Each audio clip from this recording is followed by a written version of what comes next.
Hello friends, this is Jitendra Singh. Welcome to exam trips. Exam trips पर आप सभी का एक बार फिर स्वागत है। और आज हम स्टार्ट करने वाले हैं भूगोल। इससे पहले लगभग 8 से 9 क्लास से भूगोल की इसी चैनल पर अपलोड हो चुकी हैं। तो जिन स्टूडेंट ने पुरानी वीडियोस ना देखी हो तो उन वीडियोस को जाकर के देख लीजिए, क्योंकि उन वीडियोस से जितने प्रश्न आपके बन सकते थे, बनने वाले हैं, हर क्लास में सभी के मैंने प्रश्नों को बताया है कि कौन सा प्रश्न आपकी एग्जाम में आ सकता है। ओके, इसलिए पहली बात, इस वीडियो को आप स्किप अगर आप कर देंगे तो अपने एग्जाम में 2 से 4 प्रश्न आप एग्जाम में स्किप भी कर जाएंगे। ओके, क्योंकि कम समय में अच्छी तैयारी ऐसे की जाती है कि आप कोई पॉइंट टू पॉइंट पढ़ाए, यानी कि पढ़ते सभी लोग हैं, लेकिन आप पॉइंट पॉइंट आप कैसे पढ़ेंगे हमको, अब हम आपको बताते हैं कैसे। जैसे कि इससे पहले अभी मैं क्लास डाला हूँ उसकी किसी संविधान की, शायद मुझको लगता है, हाँ, नहीं, ईवीएस की थी, ईवीएस का अभी क्लास डाला हूँ। ठीक है, तो इसमें क्या है, उस ईवीएस की क्लास में जितने प्रश्न आपके बनने वाले थे, क्योंकि उस स्लाइड में या उस पीडीएफ में मैंने एक भी शब्द, एक भी टॉपिक एक्स्ट्रा नहीं लिया जो आपके लिए इम्पोर्टेंट ना हो। मैंने सभी इम्पोर्टेंट शब्द तक मैंने इसमें इम्पोर्टेंट ले रखे हैं। तो ईवीएस हिंदी हम उसमें क्लासेस चला रहे हैं, ईवीएस चल ही रही है इसमें ऑलरेडी, और हम चला रहे हैं हिंदी की भी, और चला रहे हैं भूगोल यानी कि ज्योग्राफी, हम साइंस की भी क्लासेस चला रहे हैं।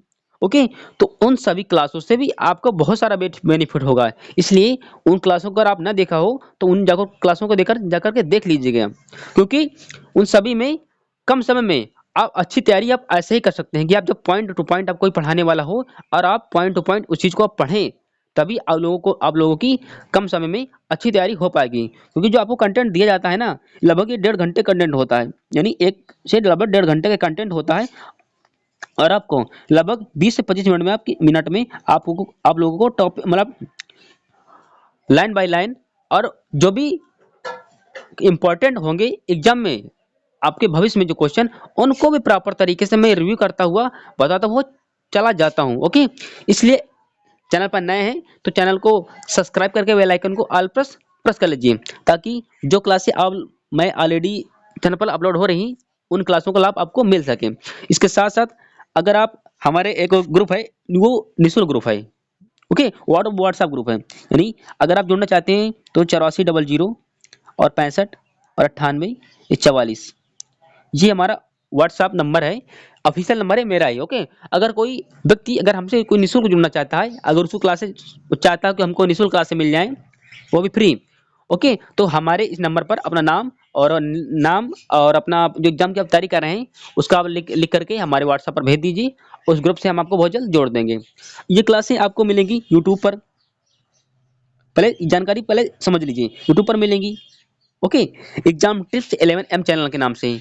और जो व्हाट्सएप है, जो सॉरी मतलब उसमें फेसबुक में हमारा ग्रुप भी है, और उसमें भी पेज है। उसमें अगर एग्जाम टिप्स 11M जब उसमें भी डालेंगे ना, तो हमारे ग्रुप और हमारे एक पेज आ जाएगा। तो चाहे आप ग्रुप को ज्वाइन करिए, चाहे हमारे हमको फॉलो कर लीजिए। तो रोज का उसमें मैं अच्छा अच्छा कंटेंट डालता रहता हूँ, करंट से रिलेटेड जो भी टॉपिक है वो भी मैं सब डालता रहता हूँ उसमें। तो इतनी जानकारी आपके लिए बहुत है। अब हम बात कर रहे हैं अपनी हम क्लासों को आर्द्रता किसे कहते हैं। ओके, भूगोल है यानी ज्योग्राफी है, आर्द्रता किसे कहते हैं। चलिए मैं एक पहले मैं उदाहरण लेता हूँ। जैसे वायुमंडल है।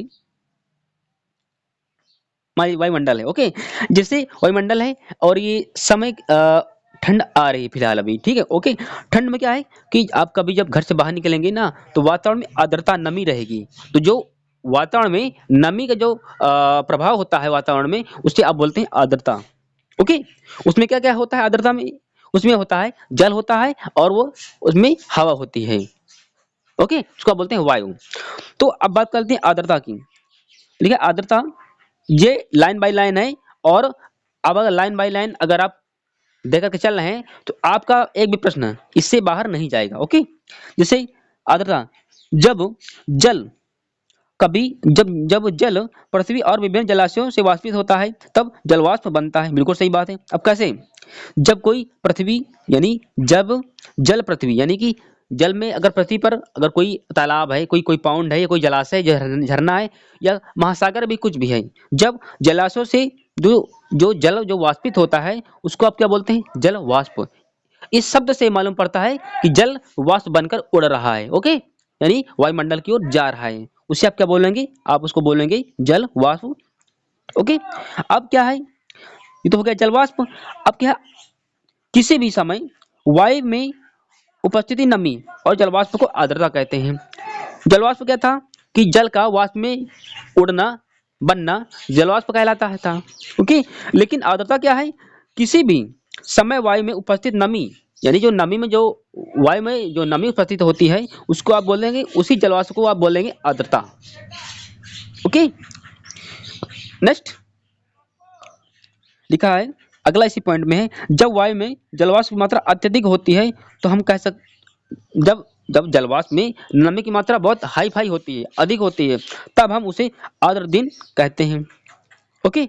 अब किसी किसी को समझ में नहीं आया होगा, हो सकता है किसी को ना आए, तो मैं इन 3 पॉइंट आपके लिए इंपॉर्टेंट है, क्योंकि आपके प्रश्न में पूछेगा कि जलवाष्प किसे कहते हैं। 1 मिनट भाई।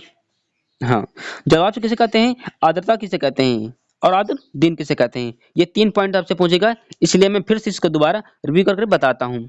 ओके। जैसे जब पृथ्वी पर झरने, तालाब, यानी इसको पौंड बोलते हैं, जलाशय, महासागर, जब जल वाष्प बनकर वायुमंडल की ओर जाता है, उड़ता है, उसका उसे आप बोलेंगे जल वाष्प। सिंपल सी और सीधी बिल्कुल बात। ओके। अब क्या है, अब जल वाष्प जब किसी, सेकंड इसमें पॉइंट है, किसी भी समय वायु में उपस्थित नमी, कोई भी समय हो, चाहे ठंडी, गर्मी, जाड़ा, बरसात, जो भी है, जो जलवायु में उपस्थित जो नमी होती है ना, नमी ये जलवाष्प को, यानी जो जल का वाष्प होता है, उस जलवाष्प को आप आर्द्रता कहेंगे। यानी जब कभी जल में, वाष्प में अगर जल की मात्रा है, आप उसको क्या बोलेंगे, आर्द्रता। ओके। अब थर्ड पॉइंट है आपका, जब इसी जलवाष्प की मात्रा अत्यधिक होती है वायुमंडल में, तो वायु में या वायुमंडल में, तो क्या उसको बोलते हैं, उसको आप बोलते हैं आर्द्र दिन। ठंड में देखना, जनवरी के माह में, महीने में बहुत हाई फाई इसकी आर्द्र दिन हो जाते हैं, यानी सूर्य देवता निकलेंगे नहीं और इतनी ठंड बढ़ जाती है कि कहीं ना कहीं वातावरण में कोहरा जैसा जमा रहता है, और कोहरा जैसे जमा रहता है आपके वायुमंडल में भी और आपके वातावरण में भी, उसको आप बोलेंगे आर्द्र दिन है। ओके। हाँ, उसको ह्यूमिडिटी बोलेंगे। लिखा है, जैसे जैसे वायु गर्म होती है, जैसे वायु भी ठंडी है, वायु जब गर्म होगी तो क्या आएगा, इसकी मतलब इसी की जल धारण की क्षमता बढ़ती जाती है। बिल्कुल सही। अगर वायु गर्म है तो वो वायुमंडल से ऊपर की ओर, मतलब पृथ्वी से वायुमंडल की ओर जाएगी, जैसे कि ये आपकी पृथ्वी है और आपका ये वायुमंडल है। ओके। अब जैसे जब हवा गर्म होगी तो ये ऊपर की ओर उड़ेगी। ओके। और मतलब इसकी जो ये हवा ऊपर की ओर जा रही है, तो इसी वायु की जो जलवाष्प धारण करने की क्षमता सर्वाधिक होती है, यानी बढ़ती चली जाती है। फिर बात करते हैं आर्द्र दिन। जो आर्द्र यानी नमी वाले जो दिन होते हैं, कपड़े सूखने में अधिक समय लेते हैं। बिल्कुल सही। अगर आप ठंड में, एग्जाम्पल एक छोटा सा ले लेते हैं, जो ठंड में आप लोग कपड़े धुलते हैं, धुलने के बाद कहो मतलब हो सकता है कि पूरे दिन वो सूखते नहीं है, सूर्य निकलते हैं फिर भी नहीं सूखते हैं, क्योंकि क्या है, वातावरण में क्या था, आर्द्र मतलब आर्द्रता होती है वातावरण में। क्योंकि अब अगर गर्मी के दिन हम देखो, कपड़े धुल दो, तुम्हारे 1 घंटे में कपड़े सूख जाएंगे। क्या है, क्योंकि वहां पर आर्द्र दिन तो नहीं है, नहीं, वो गर्म दिन होते हैं। क्या है, जो गर्मी वाले दिन, जैसे आप बोलते हैं मार्च और फरवरी। ओके। लेकिन अगर अगर आप कपड़े धुलेंगे कभी जनवरी में, उसको आप सुखाएंगे तो हो सकता है कि आपको 4 घंटे कपड़े सुखाने में लग जाए। क्यों? क्योंकि वो आर्द्र दिन होते हैं। ओके। और हमारे शरीर से पसीना आसानी से नहीं निकलता। ठीक है, सही तो बात किसने कही है। आर्द्र दिन होगा यानी ठंड होगी, तो ठंड होगी तो बॉडी से पसीना निकलेगा नहीं, तभी तो लोग, जिसकी बॉडी से इतना पसीना निकल जाता है, उस व्यक्ति का उस हानिकारक जितने जल बॉडी से बाहर निकल जाते हैं, और वो व्यक्ति कभी बीमार नहीं होता, यानी उसको अभी जल्दी से बुखार नहीं आएगा। ओके। सबसे बड़ा पॉइंट ये हो जाता है। अब बात करते हैं हम, अगला पॉइंट हमारा है, जल वाष्प ऊपर उठता है। बिल्कुल सही। तो वो ठंडा होने लगता है। जब कभी पृथ्वी से उठा तो वो तो गर्म था, लेकिन जैसे ऊपर उठता है तो वो ठंड होने लगता है, और मतलब संघनित होकर जल की बूंदों का निर्माण कर लेता है।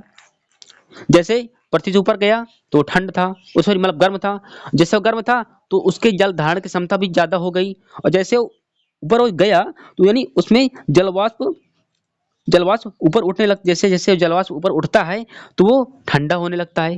पहले गर्म होगा फिर ठंडा होगा, ठंडा होकर वो संघनित होकर जलवाष्प की बूंदों का निर्माण करेगा।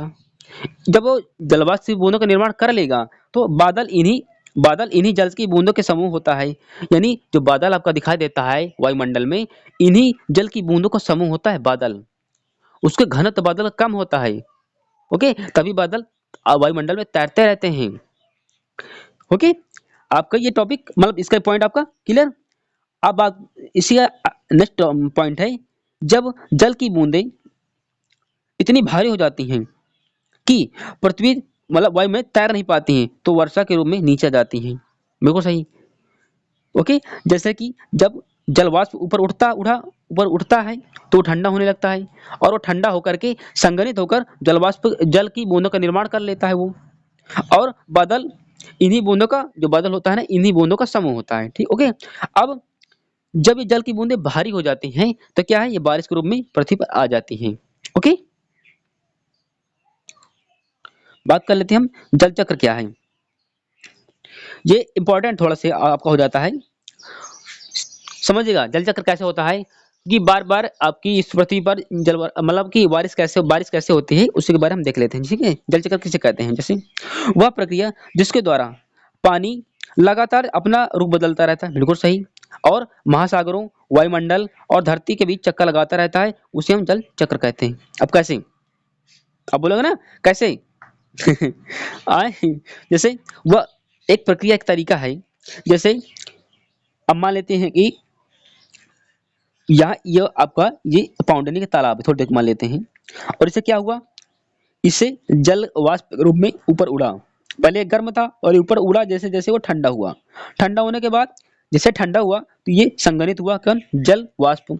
और ये जल की संघनित होकर जल की बूंदों का निर्माण कर लेगा। ओके, जैसे जल की बूंदों का निर्माण कर लेगा तो इसका अगला चरण क्या होगा, तो ये भारी हो जाएगा। और जैसे ये भारी होगा तो ये पुनः बारिश के रूप में पृथ्वी पर आ जाएगा। ओके, तो ये क्या है, जो पूरा सर्कुलेशन था, यानी ये वाला, एक मिनट में इसका कर देता हूँ। ये वाला ये वाला पूरा सर्कुलेशन था, ये वाला आपका ये, यानी ये वाला पूरा सर्कुलेशन था जो आपका, ये क्या है, ये पूरा जल चक्र है। यानी जल का अपना रूप बदलना, अपना माध्यम बदलना क्या है, जल चक्र कहलाता है। क्योंकि पहले ये इसी तालाब में से तो उड़ा था पानी, मतलब जलवाष्प के रूप में, और जैसे वायुमंडल पहुंचा, इसमें बारिश ने कराई, और फिर पुनः ये महासागर, झरना, तालाब में वापस पानी आ गया। इसे क्या बोलेंगे आप, इसे बोलते हैं आप जल चक्र या वाटर साइकिल।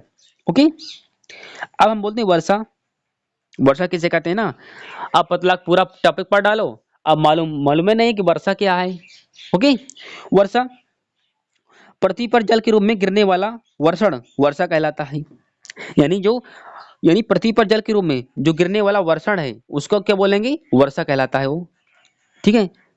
अब ज्यादातर भौम जल वर्षा जल से ही प्राप्त होता है। यानी कि जो भूमि का जो जल होता है वो वर्षा से ही प्राप्त होता है।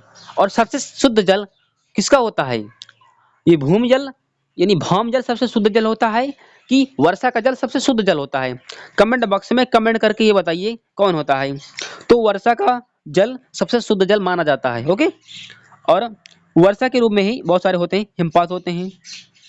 ठीक है, हिमपात जिसको आप बहुत उत्तराखंड साइड में कहीं कहीं बादल फट जाते हैं, क्योंकि उनका उनका बादल का घनत्व बढ़ जाता है और बादल फट जाते हैं। जब बादल फटते हैं वो ऐसी क्षेत्रों पर फटते हैं जहाँ पर हमेशा ठंड रहती है, क्योंकि बारिश होने की संभावना वहाँ पर ना के बराबर होती है। और जब कभी बादल फटते हैं तो बहुत फिर विनाश होता है। ओके, फिर है आपका सहीम वृष्टि, और इसके बाद में आपका था ओला। ओला का आप नाम सुने हैं, वो इंटरनेट वाला ओला साइड नहीं, ना वो कभी वो गाड़ी वाली साइड होती है। ओला वो होता है जब कभी वायुमंडल से या अंतरिक्ष, या उससे अंतरिक्ष नहीं, अंतरिक्ष बहुत दूर है, वायुमंडल से आपके बर्फ के टुकड़े छोटे छोटे गिरने लगते हैं, उसका बोलते हैं ओला। और जब कभी ओला गिरता है ना तो धन धान्य और फसल सभी की बर्बादी, यानी कि सभी बर्बाद हो जाते हैं। ओके, क्योंकि ये फसलों को तबाह कर देता है। कहीं ना कहीं आपका एक नंबर में आ जाएगा ये वाला, ध्यान रखिएगा कहाँ पर कैसे। जैसे कि थर्मामीटर, ये टेम्परेचर मापता है, जिसको आप बोलते हैं तापमान, चाहे बॉडी का मापेगा। जैसे कि एक डॉक्टर के पास एक सुई के रूप में होती है, और आपको वो नोक उसमें लगी होती है, उसमें बहुत सारे मान लिखे होते हैं, और इसमें पारा भरा होता है। ओके, और जैसे वो आपको जीभ के पास नीचे रखने के लिए देगा, आपको वो बॉडी का टेम्परेचर बताएगा, तो वही तो है थर्मामीटर। ओके। अब बैरोमीटर क्या हो गया? बैरोमीटर है ये वायुमंडलीय दाब, यानी कि जो एटमॉस्फेयर जो को प्रेशर है उसको कौन मापता है? उसको मापता है बैरोमीटर। अब इसको याद कैसे करेंगे? लिखने को तो हर जगह तो ये लिखा है, लेकिन याद करने का सबसे बड़ा तो समस्या याद करने का होता है ना। तो जो वायुमंडलीय दबाव को आप बार बार मापेंगे, तो जब आप बार बार मापेंगे तो बाद से बन जाएगा बैरोमीटर। ओके। जैसे रेन गेज, आपको इस शब्द से मालूम पड़ेगा कि रेन माने वर्षा, यानी कि जो वर्षा को मापेगा उसे आप बोलेंगे rain gauge. Okay. Wind wind wind vane, यानी कि विंड माने हवा, और जो हवा को मापेगा वो क्या है? Wind vane. Okay, clear. चलिए मान लेते, थोड़ी देख लेते हैं कि तीव्रता के आधार पर वर्षा के प्रकार। ये फिलहाल तुमसे कभी पूछा नहीं जाएगा, लेकिन एक बार पढ़ने में क्या जाता है, कभी कभार पूछ ले। अब आ गया पूछे कि भैया तुमने पढ़ाया नहीं, उसमें आ गया था, तो फिर मुझको भाई बहुत दुख होगा। ओके। क्या है? जो हल्की बारिश है ना, जो हल्की बारिश है, बारिश की दर मतलब 0 से लेकर के 2.5 मिलीमीटर के बीच मीटर के बीच में बारिश होती है। किसकी? हल्की बारिश की। मध्यम किसको बोलते हैं? बारिश की दर कभी होती है जब 2.6 मिलीलीटर से मिली मिलीमीटर से लेकर के 7.6 मिलीमीटर तक के बीच में होती है, तब क्या होता है आपका? मध्यम बारिश। अब थर्ड की बात करते हैं हम, जब कभी भारी बारिश 7.6 से अधिक होती है, आप इसे बोलेंगे ये भारी बारिश हो रही है। ओके। ये रेन गेज क्या है? ये रेन गेज एक पात्र होता है, और इसको खुले मैदान में ऐसे रख देते हैं। ओके, ऐसे रख देते हैं, और ये ऊपर का ढक्कन बिल्कुल खुला होता है। तो जितना रेन इसमें गिरेगी, रेन की बूंदें जितने गिरेंगी, उसमें ये बताएगा कि हाँ ये इतना इतना इतना इतना, तो ये बताएगा हाँ 20 सेंटीमीटर बारिश हुई है, 20 मिलीमीटर बारिश हुई है, कितनी बारिश हुई है। तो ये बारिश का मापने का एक यंत्र है, एक तरीका है, एक प्रकार है उसी मापने का। ओके, इसे आप माप सकते हैं बारिश को। अब बात कर लेते हैं कि उत्पत्ति के आधार पर वर्षा के प्रकार, वर्षा यानी उत्पत्ति के आधार पर वर्षा कितना प्रकार की होती है? संवहनीय वर्षा, संवहनीय, पर्वतीय और चक्रवाती वर्षा 3 प्रकार से होती है। संवहनीय जब सिंपल बारिश होगी ना तो समनीय बारिश होगी। चक्रवात जैसे कि आप अरब सागर में और आंध्र आंध्र प्रदेश में या प्रदेश में ऑलरेडी चक्रवात आते रहते हैं, तो कुछ उनसे भी बारिश होती है। तो वो क्या होती है? वो पर्वतीय बारिश, सॉरी वो पर्वतीय नहीं, चक्रवाती मैंने उल्टा बोल दिया। एक मिनट पूरा दोबारा समझाना पड़ेगा। ठीक है, संवहनीय, संवहनीय बारिश से शुरू करते हैं कि संवहन वर्षा जब कभी सिंपल बारिश हो आपके क्षेत्र में, ये संवहनीय वर्षा है। ओके। पर्वतीय वर्षा, जब जो वर्षा पर्वतों के क्षेत्र पर, जब पर्वतीय क्षेत्रों में जो वर्षा होती है उसे आप बोलेंगे पर्वतीय वर्षा। और चक्रवाती वर्षा क्या है? जब आपके भारत देश में ये उड़ीसा और अरब सागर में चक्रवात आते रहते हैं, और सबसे ज्यादा चक्रवात जो आते हैं ना कि ये आंध्र प्रदेश साइड में आते हैं और उड़ीसा साइड में, क्योंकि ये तटीय क्षेत्र है और समुद्र से लगे ये दोनों क्षेत्र हैं। ओके। और यहाँ पर जो चक्रवात के द्वारा जो वर्षा होती है ना, उन क्षेत्र में उसको बोलते हैं चक्रवाती वर्षा। ओके। अब मैं कल इसके आगे एक मिनट हट जा भाई, मैं कल इसी का वर्षा के प्रकार कल मैं बताऊंगा, और इसी के ये सेकंड पार्ट रहेगा। ओके, ये सेकंड पार्ट रहेगा, ये सेकंड पार्ट। इसलिए इस क्लास से जितने प्रश्न बनेंगे मैंने सभी को प्रॉपर तरीके से बताए हैं, और मैंने भरसक बताने का प्रयास किया है। तो आप लोग, अगर आपको तरीका हमारा अच्छा लगा हो तो चैनल को सब्सक्राइब करके बेल आइकन को ऑल प्रेस प्रेस कर लीजिए। इसके साथ साथ आप एक लाइक करेंगे तो हमारा उससे मोटिवेशन बढ़ेगा। अगर आप हमारी मदद करना चाहते हैं, अगर आप एक शेयर से अगर आप किसी का भला हो सकता है, तो आपके जो फैमिली फ्रेंड्स हैं, जो आपके छोटे भाई बहन हैं, जिनको लगता है कि हाँ वो 9-10 घर के गहरे बारे में है, तो वो उनके लिए भी इम्पोर्टेंट है, तो आप वो भी पढ़ सकते हैं। ओके, तो थैंक यू मेरे दोस्त, मिलते हैं नेक्स्ट वीडियो में। और लाइक जाते जाते मैं इस बात को और कहना चाहूंगा कि एक लाइक में आपको क्या चला जाता है। ओके, मत अंगूठा होती मात्र अंगूठा ही तो आपको रखना है वहां पर, बात खत्म। ओके, तो थैंक यू मेरे दोस्त, मिलते हैं हम नेक्स्ट वीडियो में। वंदे मातरम, जय हिंद।